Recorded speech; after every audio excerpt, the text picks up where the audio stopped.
तो hello guys, तो कैसे हो आप लोग। आज मैं आपको बताने वाला हूँ भगवान परशुराम जी का सबसे शक्तिशाली शिष्य के बारे में।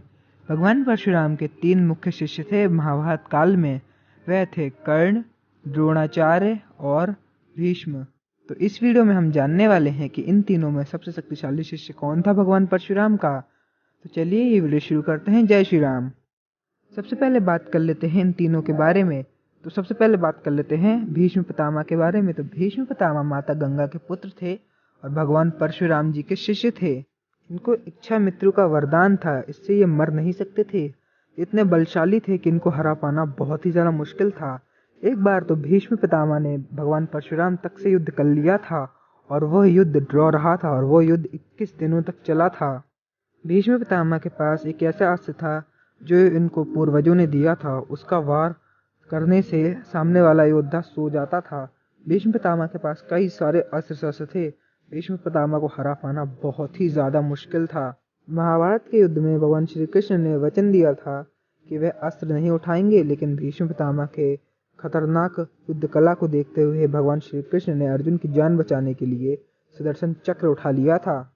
और महाभारत के युद्ध में भीष्म पितामह ने कई बार प्रूव किया है कि वो बहुत ही ज़्यादा बलशाली योद्धा हैं। इन्होंने अर्जुन, भीम, नकुल, सहदेव समेत कई सारे योद्धाओं को परास्त किया था। और एक बार तो भीष्म पितामह ने 20 महारथियों को अकेले परास्त कर दिया था महाभारत के युद्ध में। अगली बात कर लेते हैं द्रोणाचार्य के बारे में।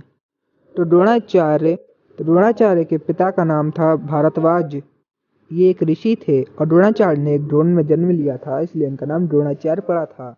ये कौरवों और पांडवों के गुरु थे। और एक स्टोरी ऐसा भी कहती है इन्होंने कर्ण को भी शिक्षा दी थी, लेकिन इन्होंने कर्ण को दिव्यास्त्र सिखाने से मना कर दिया था। द्रोणाचार्य कर्ण के गुरु थे या नहीं, इसके ऊपर मैं अपने चैनल पे वीडियो बनाऊंगा, जो कि मेरा पर्सनल चैनल है पैरामाइथोलॉजी। क्योंकि द्रोणाचार्य भले ही कर्ण के गुरु थे ऐसा महाभारत में दिखाया जाता है, लेकिन एक बात है जो थोड़ी सी अलग करती है द्रोणाचार्य के बारे में कि वह कर्ण को पहचान क्यों नहीं पाए थे। और ऐसी भी कई सारी चीज़ें हैं जो इस बात में इशारा करती है कि ये चीज़ एक इंटरपोल्यूशन है। तो उस चीज़ की वीडियो मेरे चैनल पे आएगी। अब बात कर लेते हैं द्रोणाचार्य की पावर्स के बारे में। तो द्रोणाचार्य ने एक बार 19 महारथियों को अकेले परास्त किया था। द्रोणाचार्य ने युद्ध में अर्जुन, भीम, नकुल, सहदेव समेत कई सारे योद्धाओं को परास्त किया था। द्रोणाचार्य एक इतने बलशाली योद्धा थे कि इनको हरा पाना बहुत ही मुश्किल था। द्रोणाचार्य के पास अस्त्रों का भंडार था। द्रोणाचार्य के पास नारायणास्त्र जैसा दिव्यास्त्र था और अर्जुन जैसे महाशक्तिशाली धनुर्धर को भी शिक्षा द्रोणाचार्य ने ही दी थी, जिससे हमें पता चलता है द्रोणाचार्य कितने ज़्यादा बलशाली और महाशक्तिशाली धनुर्धर होंगे। अब बात कर लेते हैं सूर्यपुत्र कर्ण के बारे में। तो सूर्यपुत्र कर्ण भगवान परशुराम का शिष्य था और भगवान सूर्यदेव का पुत्र था। इन्होंने अनडिफिटेड जरासंध को युद्ध में परास्त किया था। इन्होंने अनडिफिटेड भगदत्त तक को इस युद्ध में परास्त कर दिया था।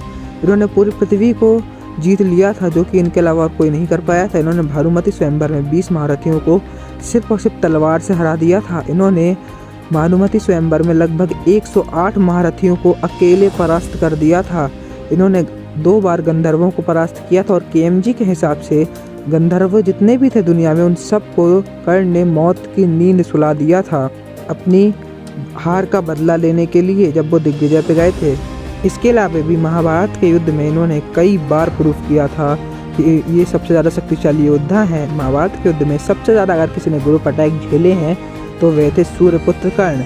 माना जाता है महाभारत के युद्ध में लगभग 17 से भी ज़्यादा बार कर्ण ने ग्रुप अटैक झेले थे और उन ग्रुप अटैक को हराया भी था। कई बार 9, 10, 20, 15 जैसे कई सारे महारथी योद्धाओं ने कर्ण पे मिलकर अटैक किया था। और कई जगह तो ये भी मेंशन मिलता है कि 20 से 25 महारथियों ने मिलकर कर्ण पे अटैक किया था। और कुछ स्टोरीज तो ऐसा भी कहती हैं कि 25 से भी ज़्यादा महारथियों ने भी कर्ण पे अटैक किया था, पर कर्ण ने उन सबको परास्त किया था महाभारत के युद्ध में। कर्ण ने घटोत्कच को रात्रि के युद्ध में परास्त कर दिया था, जो कि इम्पॉसिबल था किसी के लिए भी। सभी योद्धा जितने भी थे सब घटोत्कच को देख के बेहोश हो गए थे, इतना खतरनाक लग रहा था घटोत्कच। और सिर्फ एक कर्ण ही था पूरे महाभारत के युद्ध में जो खड़ा था घटोत्कच के सामने। घटोत्कच की 1000 माया को काट पाया था। भगवान शिव के वज्र को पकड़ लिया था और भगवान शिव के रौद्र धनुष को अपने आम तीरों से काट दिया था कर्ण ने। और एक महाशक्तिशाली चक्र को जो घटोत्कच ने फेंका था उसको आम तीरों से काट दिया था। अर्जुन के ब्रह्मास्त्र समेत अर्जुन के सभी दिव्यास्त्रों को अपने आम तीरों से काट दिया था। अर्जुन के गांडीव धनुष की 11 प्रत्यंचाओं को अपने आम तीरों से ही काट डाला था। और कर्ण के पास कई सारे दिव्यास्त्र थे। माना जाता है कर्ण के पास भगवान परशुराम के सभी दिव्यास्त्र थे, जिससे कर्ण दुनिया का सबसे शक्तिशाली योद्धा बन जाता है भगवान के बाद।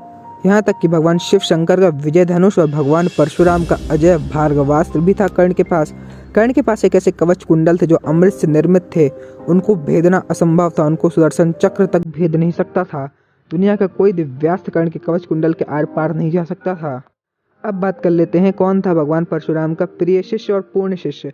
भगवान परशुराम जी ने द्रोणाचार्य को शिक्षा इसलिए दी थी क्योंकि जब वो दान दे रहे थे उस समय द्रोणाचार्य ने दान में भगवान परशुराम से कई सारे दिव्यास्त्र और 2 विद्याएं सीखने की गुजारिश की थी, और भीष्म ने भगवान परशुराम से युद्ध कला सीखने की गुजारिश की थी, और कर्ण ने भगवान परशुराम की समग्र विद्या सीखने की गुजारिश की थी। इससे हमें पता चलता है कि कर्ण इकलौता पूर्ण शिष्य था भगवान परशुराम का। और महाभारत में कई बार ये मेंशन मिलता है कि भगवान परशुराम ने अपनी समग्र विद्या सिर्फ और सिर्फ कर्ण को सिखाई थी। भगवान परशुराम ने कर्ण को अपनी परछाई बोला था। उन्होंने ये कहा था, जो मैं कर सकता हूँ वो कर्ण कर सकता है, मेरी समग्र विद्या कर्ण के पास है। भगवान परशुराम ने यहाँ तक कि अपना विजय धनुष और अपना अजय भार्गवास्त्र जो उन्होंने किसी को भी नहीं दिया था वो उन्होंने कर्ण को दे दिया था, जिससे हमें पता चलता है कि उनको कर्ण कितना प्यारा था। उन्होंने कर्ण को आशीर्वाद भी दिया था कि वो सभी क्षत्रियों में सर्वश्रेष्ठ बनेगा, जिससे हमें पता चलता है भगवान परशुराम का प्रिय शिष्य भी कर्ण था। और जो बातें हमने अभी जानी कि योद्धा कितने ज़्यादा शक्तिशाली थे ये तीनों, उस हिसाब से कर्ण ही सबसे ज़्यादा शक्तिशाली योद्धा था इन तीनों में, और कर्ण भगवान परशुराम जी का सबसे शक्तिशाली शिष्य था। तो इस वीडियो के हिसाब से कर्ण था भगवान परशुराम का सबसे शक्तिशाली शिष्य। तो इस वीडियो में सूर्यपुत्र कर्ण की विजय हुई। तो आपको कौन सा योद्धा सबसे ज़्यादा पसंद है, कमेंट सेक्शन में बताइए। हमारी इस वीडियो को लाइक कर दीजिए, हमारे चैनल माइथोलॉजिकल डिस्कस को सब्सक्राइब कर दीजिए, इस वीडियो को लाइक कर दीजिए, इस वीडियो को शेयर कर दीजिए। जय श्री कृष्णा, हर हर महादेव।